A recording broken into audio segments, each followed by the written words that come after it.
ምን አይነት እድል ነው የእድላት ገዳም ከአዲስ አበባ መጥቶ አባይ ላይ መታደም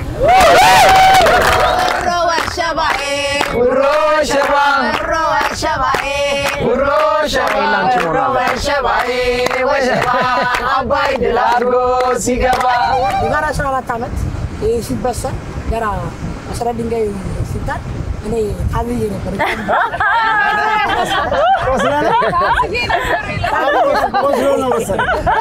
ያ አንድ ፍሬ ነው ዘፈኑ